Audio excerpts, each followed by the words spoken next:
اچھا، دو باتیں میں نے بہت اہم کرنی ہیں آج. ایک تو کے پی کے ایک بہت بڑے عالم حضرت مولانا شیخ ادریس صاحب، حضرت مولانا شیخ ادریس صاحب جو شیخ الحدیث بھی تھے. مجھے ان کے بارے میں پہلی مرتبہ اس وقت پتہ چلا جب میں جاپان کے ٹرپ پہ گیا تھا. تو جنہوں نے مجھے بلایا ارشاد بھائی ہیں، وہ پہلے شیخ ادریس صاحب کو بھی بلا چکے تھے. وہاں میں نے لوگوں سے ان کی بڑی تعریف سنی تو مجھے تجسس ہوا بھائی یہ کون ہیں کے پی کے عالم ہیں جن کے علم اور تقویٰ پہ لوگ اتنا ناز کرتے ہیں، کے پی کے لوگ.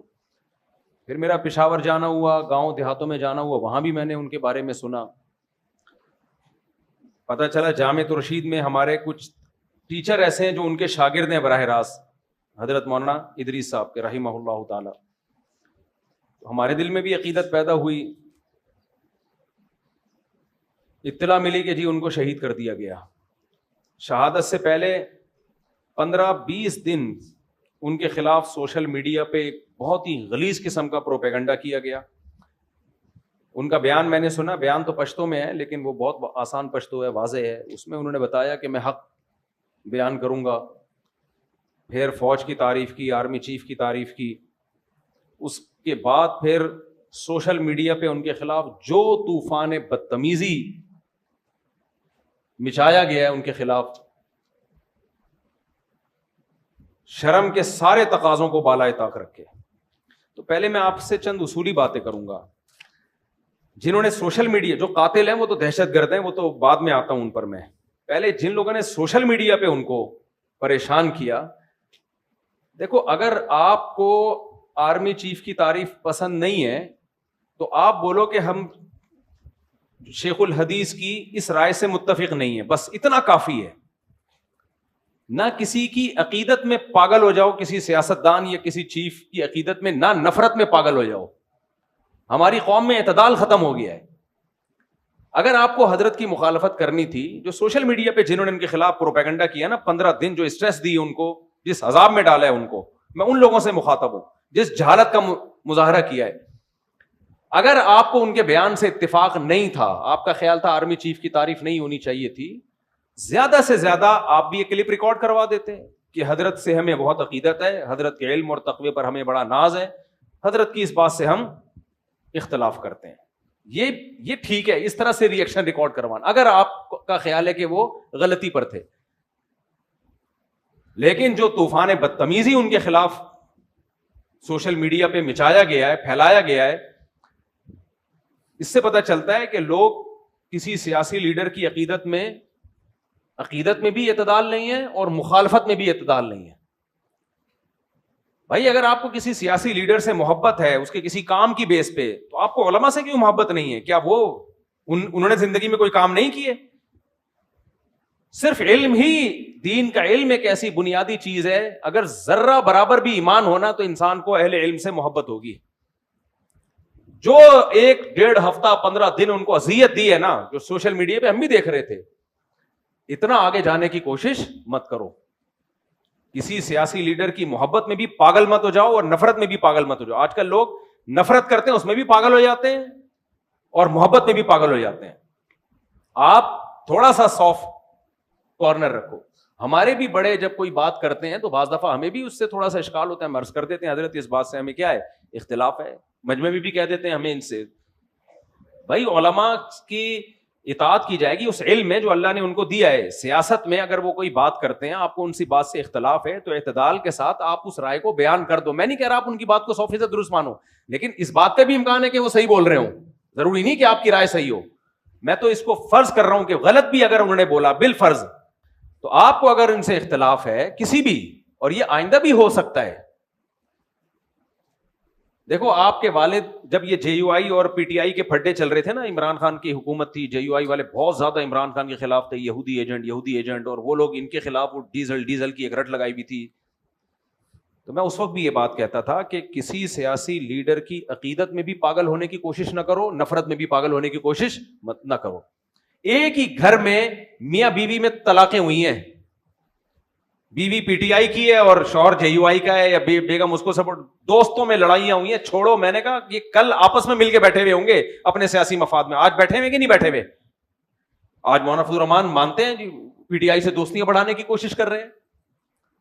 میں نے اس وقت یہ بات کہی تھی, آپ رائے رکھو, پی ٹی آئی کے سپورٹر بھی بن سکتے ہو, جے یو آئی کے سپورٹر بھی بن سکتے ہو, جو آپ کو اچھا لگے آپ اس کو سپورٹ کرو, آپس میں نفرتیں پیدا مت کرو. اتنا آگے پوری دنیا میں ہوتا ہے, کچھ حکومت میں ہوتے ہیں, کچھ اپوزیشن میں ہوتے ہیں, جہاں بھی جمہوریت ہوگی اختلافات لازمی ہوں گے, لیکن لمٹ کراس کرنے کی کوشش نہ کریں. ابھی لوگ پاگل ہو ہوئے ہیں, نفسیاتی ہوئے ہوئے ہیں, عقیدت میں بھی اندھے ہوئے ہوئے ہیں اور نفرت میں بھی اندھے ہوئے ہوئے ہیں. نہ دنیا میں کوئی اتنا نیک ہے جتنا آپ سمجھ رہے ہو, یہ ذہن میں رکھنا. کسی سیاسی لیڈر کو اگر آپ بہت زیادہ نیک سمجھ رہے ہو, تھوڑا سا کم کر لو. کچھ اپنی بھی غلطیاں ہوتی ہیں جس کی وجہ سے انسان سزائیں بھگتتا ہے.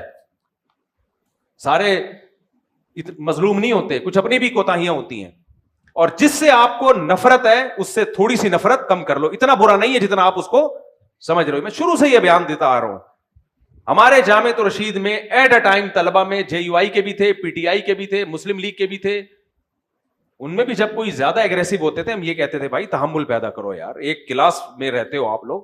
جامعۃ الرشید نے اجازت دی تھی, جو جس سیاسی تنظیم میں ہو, ہمیں کوئی ہمیں سب کو اجازت ہے, جس کو چاہے ووٹ دینا, یہاں پڑھنے کے لیے آئے ہو, پڑھائی کو فوکس کرو یہاں پہ. تو یہ ہمیشہ سے سیاسی اختلافات ہوتے رہے. تو حضرت نے ایک بیان دے دیا آرمی چیف کی تعریف میں. اب جن کو فوج سے آج کل نفرت چل رہی ہے, کل فوج سے ان کو محبت بھی تھی کہ نہیں تھی. ایک صاحب نے مجھے کہا کہ اسی فوج نے بنگلہ دیش توڑا ہے, اسی فوج نے یہ کیا, اسی فوج نے یہ کیا. میں نے کہا توڑا ہوگا, بنگلہ دیش بھی سب کچھ کیا ہوگا, لیکن جب عمران خان کی حکومت تھی اس وقت آپ نے یہ الزام فوج پہ کیوں نہیں لگایا؟ وہ پی ٹی آئی کے تھے, مجھے ان سے اختلاف نہیں ہے, سپورٹر ہوں گے ٹھیک ہے, اچھی بات ہے, آپ جس کو چاہو سپورٹ کرو. لیکن میں نے کہا یہ جو الزامات آپ لگا رہے ہو کہ بنگلہ دیش فوج نے توڑا ہے, بلوچستان میں حالات خراب کرنے کی ذمہ دار فوج ہے, میں نے کہا جب عمران خان کی حکومت تھی اس وقت آپ نے یہ الزامات فوج پہ کیوں نہیں لگائے؟ اس وقت آپ کے پاس آپ کا مطالعہ کم تھا, اب آپ نے اسٹڈی کیا ہے, یا اس وقت فوج سے آپ کے مفادات تھے تو یہ ان میں سے کوئی جرم فوج نے نہیں کیا؟ جہاں فوج نے عمران خان کو ہٹایا تو آپ نے یہ سارے الزامات اب فوج پہ لگائے ہیں جا کے. یا تو آپ نے ریسرچ ابھی کی ہے تو پہلے کیوں نہیں کی ریسرچ؟ میں نہ فوج کی حمایت کر رہا ہوں نہ مخالفت کر رہا ہوں, میں تو یہ کہہ رہا ہوں کہ ہماری جو آج کل جو ہماری قوم کی جو اسٹیٹمنٹ ہے نا, اس کے پیچھے یا تو کسی کی محبت ہوتی ہے یا کسی کی نفرت ہوتی ہے, وہ ریسرچ نہیں ہوتی. جس نے ریسرچ کے بات کی ہے وہ کہے بات, لیکن میجورٹی کے بعد ریسرچ نہیں ہوتی. عقیدت میں اندھے یا نفرت میں اندھے, یہ چل رہا ہے مارکیٹ میں. تو یہ جو سیاسی لیڈر ہے نا, کل فوج کا ان کے ساتھ مفاد ہوا تو یہ ہیرو بنا دیں گے فوج کو, فوج ان کو ہیرو بنا دے گی, اور یہ کس کو ہیرو بنا دیں گے؟ فوج کو ہیرو بنا دیں گے. تو میں اور آپ کیوں لڑیں بھائی؟ میں اور آپ کیوں نفرتیں پیدا کریں؟ اور علماء کی مخالفت, علماء کے خلاف زبان درازیاں. میں نے بتایا نا اعتکاف میں میں نے ایک لفظ بول دیا تھا کہ مولانا فضل الرحمان کو ڈیزل مت بولو, یہ غلط ہے. بندہ اعتکاف توڑ کے چلا گیا. کیا کر رہے ہو بھائی؟ کس کا نقصان؟ میرا نقصان کر رہے ہو, اپنا نقصان کر رہے ہو. وہ پی ٹی آئی کے تھے, اس دور کی بات ہے جب یہ نفرتیں عروج پہ تھیں, اعتکاف توڑ کے چلا گیا. میں تو اس مولوی کو مانتا ہی نہیں. تو یہی ہم نے عمران خان کی تعریف میں 2 لفظ بول دیے تھے. تو آپ دیکھ, جب عمران خان نے یونائٹڈ نیشن میں جا کے تقریر کی اور سپورٹ کیا کشمیر کو اور قادیانیوں کے خلاف کچھ قانون سازی کی کوشش کی, میں نے 2 لفظ بولے تھے. تو جو گالیاں ہمیں پڑی تھیں, جو ہمارے پرانے لسنر وہ انسبسکرائب کر کے بھاگ گئے. تو تمہارا ظرف جب اتنا چھوٹا ہے تو تم دنیا میں کسی سے بھی کچھ نہیں سیکھ سکتے. سمجھ میں آ رہی ہے بات؟ کسی سے کچھ نہیں سیکھ سکتے تم. بہت چھوٹا ظرف ہے یار, تھوڑا ظرف کیا کر لو, بڑا کر لو ظرف تھوڑا سا. آپ کہہ سکتے تھے مفتی صاحب کی رائے سے ہمیں اختلاف ہے, ہم باقی بیانات سنیں گے, سیاسی رائے نہیں مانتے, یہ کہہ دیتے, کوئی بڑا مسئلہ نہیں. اتنی نفرت کہ یار 2 لفظ تم سے برداشت نہیں ہو رہے, نہ ان سے ہو رہے تھے نہ ان سے ہو رہے تھے. میرے بھائی اتنا لمٹ کو کراس کرنے کی کوشش نہ کرو. یہی حشر کیا اتنے بڑے بزرگ, نہ ان کی داڑھی کا خیال کیا, جو سوشل میڈیا پہ جنہوں نے ان کے خلاف پروپیگنڈا کیا, میں ان کی بات کر رہا ہوں. انہوں نے 2 لفظ بول دیا آرمی چیف کی تعریف میں, فوج کی تعریف میں, تو کیا ان کے خلاف پہلے سوشل میڈیا پہ زہریلا جو جاہلوں نے جو کچھ کیا ان کے ساتھ, پھر اس کے بعد جو دہشت گردوں نے ان کو شہید کیا ہے, وہ تو انف ہو گیا. اور یہ شہید کیوں کیا؟ ان کی شہادت سے ایک چیز سمجھو. اکثر لوگ جب کوئی فوج کی تعریف کرتا ہے نا, لوگ اس کو درباری سرکاری موت سے ڈرنے والا کہتے ہیں. میں نے 1-1.5 مہینے پہلے بیان دیا تھا, اس وقت جو فوج کی مخالفت کرے اس کی زندگی کو کسی سے خطرہ نہیں ہے. سوشل میڈیا پہ مخالفین بھرے ہوئے ہیں. اس وقت جو پاکستان کو سپورٹ کرے گا اور فوج کی حمایت. میں عاصم منیر کی یا آرمی چیف کی بات نہیں کر رہا. چیف ایک شخص ہے, اس سے آپ کو نفرت بھی ہو سکتی ہے, آپ کو محبت بھی ہو سکتی ہے. آرمی کے چیف آتے جاتے رہتے ہیں, کوئی تعریف کرے گا, کوئی برائی کرے گا, ہمیشہ سے ہوتا رہا ہے. وہ تو ہماری بھی ایک رائے ہے. لیکن ایز اے ادارہ جو فوج کی حمایت کرے گا اس کی زندگی کو خطرہ ہے, اور آج آپ نے اپنی آنکھوں سے دیکھ لیا. بہادر وہ نہیں ہے جو فوج کی مخالفت کر رہا ہے, اسے کوئی خطرہ نہیں ہے. سوشل میڈیا پہ بھرے ہوئے لوگ, زیادہ زیادہ یہ ہوگا فوجی اٹھا کے سافٹ ویئر اپڈیٹ کر کے چھوڑ دیں گے اس کو. بہت سے لوگ مخالفت کر رہے تھے, فوجیوں نے اٹھایا, سافٹ ویئر اپڈیٹ کیے, ونڈو چینج کی, پرانی ونڈو ڈلی ہوئی تھی, نئی ونڈو ڈالی, تو وہ تو پھر اب یہ بول رہے ہیں الیکشن میں دھاندلی بالکل بھی نہیں ہوئی تھی. وہ اتنے اپڈیٹ ہو گئے کہ وہ اتنے تو یعنی بہت ہی اپڈیٹ ہو گئے نا, وہ ان کے ایسے سافٹ ویئر اپڈیٹ ہوئے. زیادہ زیادہ یہ کریں گے نا, وہ مار کے تھوڑی پھینکیں گے. کتنے صحافیوں کو مار دیا بھائی, بہت سے صحافی ہیں بول رہے ہیں فوج کے خلاف, کچھ بھی نہیں ہو رہا ان کو. اس وقت زندگی کو اس کے خطرہ ہے جو مذہبی اسکالر پاکستان کی حمایت میں یا فوج کی حمایت میں بولے گا. کیونکہ یاد رکھو پاکستان, وہ یہ جو اسلام دشمن طاقتیں ہمارے خلاف ہے نا, یہ ہماری آرمی کے خلاف ہیں. ان کو پتا ہے پاکستان بچا ہوا آرمی کی وجہ سے ہے. سیاسی لیڈروں کے پاس کوئی فورس تھوڑی ہے. کباب میں ہڈی, جو ملک بچانے میں سب سے بڑی ہڈی کون ہے, وہ فورسز ہے ہماری, چاہے وہ آرمی ہو, چاہے وہ ایئر فورس ہو, چاہے وہ نیوی ہو. تو اس لیے جو فورسز کی مخالفت کرے گا بین الاقوامی طاقتوں کی آنکھ کا تارا ہوگا. وہ جو حمایت کرے گا اس کی جان کو خطرہ ہے. اور آج آپ نے کے پی کے میں دیکھ لیا, شیخ الحدیث مولانا ادریس کی شہادت کے بعد جب انہوں نے کھل کے پاکستان اور پاکستان کی فورسز کی حمایت کی ہے, ان کو شہید کر دیا گیا. میں سمجھا پا رہا ہوں اپنی بات؟ تو اس لیے اس وقت جو حمایت کرے گا وہ بہادر ہے, وہ ڈرتا نہیں ہے. انہوں نے کہا کہ میں ڈرتا نہیں ہوں کسی سے, اور انہوں نے ثابت کر دیا کہ میں بہادر ہوں. ان کو تھریٹس تھیں, ان کو خطرات تھے. تو ایک پیغام تو ہمیں یہ ملا, دو پیغام. پہلا, کسی عالم کی رائے سے, سیاسی رائے سے آپ اختلاف کرو تو اس عالم کی شان میں توہین بولو مت کرو. اختلاف کرنے کا آپ کو حق ہے, توہین کرنے کی اللہ نے آپ کو اجازت نہیں دی ہے. بہت بڑا جرم. اس کے اگلے کی سفید داڑھی کا تو خیال کرو, اس کی عمر کا تو خیال کرو. دوسرا, اس وقت جو فورسز کی حمایت کرے گا بہادر وہ ہے, کیونکہ عوام سے بھی گالیاں پڑ رہی ہیں اور زندگیوں کو بھی خطرہ ہے. مخالفت کرو, سب کہیں گے سلوٹ کریں گے, سلام کریں گے, بہادری کا خطاب دیں گے آپ کو. اور یہ آپ نے اپنی آنکھوں سے دیکھ لیا. تیسری چیز, کراچی میں کتنے علماء شہید ہوئے. حضرت مولانا اسلم چغبوری شہید رحمۃ اللہ علیہ, مولانا یوسف الحجانوی شہید ہوئے. ایک سلسلہ چلا تھا کراچی میں علماء کی شہادتوں کا. مفتی نظام الدین شہید ہوئے. مولانا اسلم چغبوری صاحب, مجھے رحمہ اللہ تعالیٰ کی شہادت سے پہلے مجھے یاد ہے ہمارے استاذ ان کو سمجھا رہے تھے کہ حضرت کوئی گارڈ کا انتظام کریں, کوئی سیکیورٹی رکھیں. اس وقت ان کے درس قرآن بڑے ہٹ ہو رہے تھے. ہمارے ایک استاذ نے ان کے ہاتھ جوڑے کہ خدا کے لیے کوئی سیکیورٹی کا انتظام کریں. آپ ہمارے پاس ایک واحد سرمایہ ہیں جن کے اس وقت نا www.darsequran.com یہ درس قرآن کی سب سے بڑی ویب سائٹ تھی. بہت اس کو پروموٹ کیا الحمدللہ. ان کے شاگردوں نے, ان کے خادموں نے سیکیورٹی کا انتظام نہیں کیا. ہمارے ایک استاذ مجھے یاد ہے ان کے پاؤں پکڑ رہے تھے, حضرت کچھ سیکیورٹی کا انتظام کریں, اپنے شاگردوں سے کہیں سیکیورٹی دیں آپ کو, کیونکہ آپ کے درس قرآن انہیں آپ کو یہ دہشت گرد شہید کر دیں گے, ہم ایک بہت بڑے سرمایے سے محروم ہو جائیں گے. میں بیٹھا ہوا تھا, ہمارے ایک استاذ ان کو سمجھا رہے تھے, اور 2 ہفتے بعد اطلاع آئی کہ ان کو شہید کر دیا گیا. پاؤں سے معذور عالم کو شہید کیا گیا. مفتی نظام الدین صاحب کی شہادت ہوئی ہے, کوئی سیکیورٹی کا مضبوط انتظام بولو نہیں تھا. مولانا یوسف الحجانوی شہید رحمۃ اللہ علیہ گھر سے باہر نکلے, کوئی گارڈ نہیں, کوئی انتظام نہیں.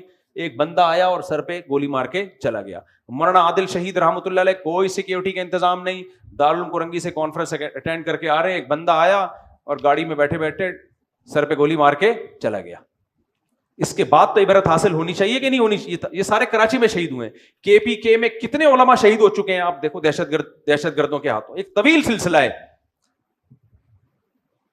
تو یہ ان علماء پر نہیں, ان کے شاگردوں پہ سوال اٹھ. دیکھو اصل تو ذمہ داری ہے حکومت کی کہ حکومت ان علماء کو سیکیورٹی دے. تو کیا آپ حکومت سے امید رکھتے ہو کہ وہ اپنی ذمہ داری پوری کرے گی؟ ہے بھائی, سارا ٹائم حکومت کو گالیاں دینے میں ضائع کرنے سے بہتر نہیں ہے کہ اپنا کوئی انتظام کر لو؟ تو کیوں نہیں ان کے شاگردوں نے ان کے لیے سیکیورٹی کا انتظام کیا؟ جب سوشل میڈیا پہ ان کو برا بلا بھی کہا جا رہا ہے, گالیاں پڑ رہی ہیں, تو اندازہ ہو جانا چاہیے کہ دشمنی بڑھ گئی ہے. کوئی انتظام نہیں ہے علماء کی گارڈ کا, کوئی سیکورٹی. گورنمنٹ کو گالیاں دینے سے کچھ بھی نہیں ہوگا. حکومت, پہلی ذمہ داری میں بتا رہا ہوں کہ حکومت کی ہے, گورنمنٹ کی ہے کہ وہ ان علماء کی حفاظت کریں. اگر گورنمنٹ نہیں کر رہی تو کیا عوام کی حفاظت, عوام کی ذمہ داری نہیں ہے کہ اپنے علماء کے لیے سیکیورٹی کا انتظام کریں؟ دیکھو علماء کی مزاج میں استغنا ہوتا ہے, وہ بعض دفعہ نہیں مانتے اس کو. عوام کی ذمہ داری ہے, ان کے مریدوں کی, ان کے شاگردوں کی ذمہ داری ہے. بولے آپ کے گارڈ ہوں گے, آپ چاہو یا نہیں چاہو. آپ کا باپ جب بیمار ہوتا ہے, ڈاکٹر کہتا ہے کہ ان کو یہ دوا کھلانی ہے ورنہ ان کا بلڈ پریشر شوٹ کر جائے گا, برین ہیمریج ہو جائے گا. ابا دوا نہیں کھا رہے ہو, آپ گن پوائنٹ پہ کھلاؤ گے ان کو, اگر آپ کو ابا سے محبت ہوگی. اگر آپ کو ابا سے محبت ہوگی, آپ کو اپنے بچے سے محبت ہوتی ہے, وہ ٹیکا نہیں لگوانے دے رہا, آپ زبردستی اس کے کولے میں ٹیکے گھسیڑتے ہو کیونکہ آپ کو بچے سے کیا ہے, محبت. وہاں آپ یہ نہیں کہتے میں اللہ پہ توکل کروں گا, بیماری بھی اللہ کے ہاتھ میں, شفا بھی کس کے ہاتھ میں, اللہ کے ہاتھ. چھوڑو کیا بچے کو ٹیکے سے تکلیف ہو رہی, نہیں لگاؤں گا ڈاکٹر صاحب, کوئی بات نہیں, نمونیا ہے, ٹائیفائڈ ہے, کوئی بات نہیں, میں کس پہ توکل کروں گا, اللہ پہ. اللہ جب زندگی دیتا ہے تو اللہ دیتا ہے, موت دیتا ہے تو اللہ دیتا ہے. جتنے دن بچے نے زندہ رہنا رہے گا, مرنا ہوگا مر جائے گا. وہاں تو یہ بات نہیں کرتے.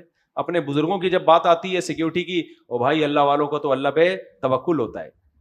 جو رات قبر میں گزرنی ہے وہ زمین پہ نہیں گزر سکتی, جو زمین میں گزرنی ہے وہ قبر پہ نہیں گزر. یہ باتیں کر کے سیکیورٹی کی ایسی کی تیسی.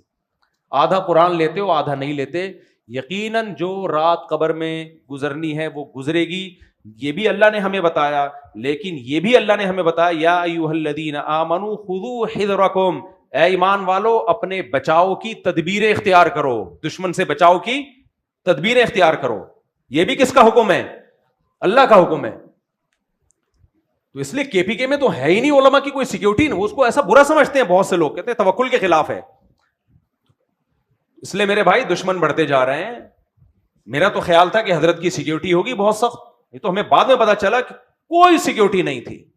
تو جو علماء بچ گئے ہیں, کے پی کے والوں سے ہم ہاتھ جوڑتے ہیں, خدا کے لیے ان کی سیکیورٹی کا آپ خود انتظام کرو. علماء نہیں کرتے, آپ عوام کریں ان کے لیے, گارڈ رکھے, تنخواہ دیں ان کو, ایسی گاڑیاں دے ان کو, چندہ کر کے دو, بھلے ہدیہ کر کے دو, ایسی گاڑیاں دو جس میں گارڈ بیٹھ کے ان کے ساتھ جا سکیں.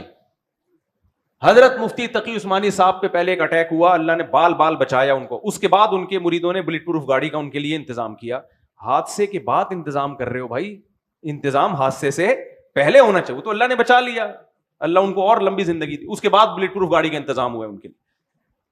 تو اس لیے چاہے پنجاب کے علماء ہوں, کے پی کے علماء ہوں, سندھ کے ہوں, بلوچستان کے ہوں, ان کو سیکیورٹی دینا پہلے تو حکومت کی ذمہ داری ہے. حکومت یہ ذمہ داری پوری نہیں کرتی تو حکومت پہ زندگیوں کو بھینٹ نہیں چڑھایا جائے گا.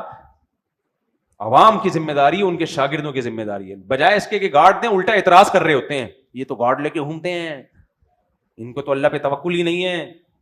دیکھو موت آنی ہوگی گارڈ کے ساتھ بھی آئے گی, لیکن ہم اسباب کے مکلف ہیں. ہمیں اللہ نے حکم دیا ہے. نبی صلی اللہ علیہ وسلم سے ایک صحابی نے آگے پوچھا, یا رسول اللہ میں اونٹ کے پاؤں میں رسی باندھوں حفاظت کے لیے یا اللہ پہ توکل کر کے چھوڑ دوں اس کو؟ نبی نے فرمایا, شد عقالہ وتوکل علی اللہ, پہلے رسی باندھو اس کے بعد اللہ پہ توکل کرو. تو علماء کی حفاظت کے لیے پہلے گارڈ کا انتظام کریں, اس کے بعد اللہ پہ توکل کریں.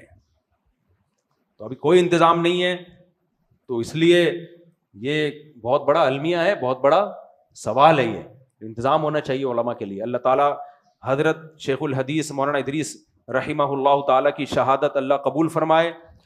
جانے والا تو چلا گیا اور ان کے تو اعمال بھی اچھے تھے, حلیہ بھی شریعت کے مطابق. کے پی کے میں میں جب کے پی کے گیا ان کے بارے میں معلومات لی, جب زندہ تھے وہ, تو جتنے علماء سے میں ملا سب ان کی تعریف کر رہے ہیں, کوئی بالواسطہ کوئی بلا واسطہ ان کا شاگرد. جیسے مفتی حسن جان تھے نا رحمہ اللہ تعالیٰ, جتنے علماء ہیں سب کے سب ان کے شاگرد ہیں.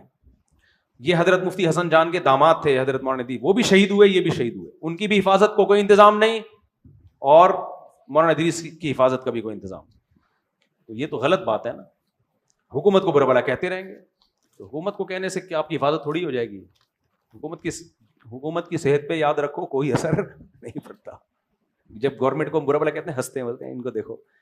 حکومت پہ کوئی اثر نہیں پڑتا بھائی, ان کا تھوڑی کوئی نقصان ہوا ہے. کوئی عالم شہید ہو جائے تو ان کا کیا نقصان ہوا ہے, اس سے کچھ بھی نہیں ہوتا ان کا. اور شہید بھی ملک کی محبت میں, ملک کے فیور میں بات کی تھی. اس میں تو حکومت کی ڈبل ذمہ داری بنتی تھی کہ آپ کے ملک کے لیے انہوں نے بات کی ہے, فورسز کے لیے انہوں نے بات کی ہے, جو کوئی نہیں کر رہا, ہمت کی ہے, تو آپ کو تو آٹومیٹیکلی ان کو سیکیور کرنا چاہیے. تو حکومت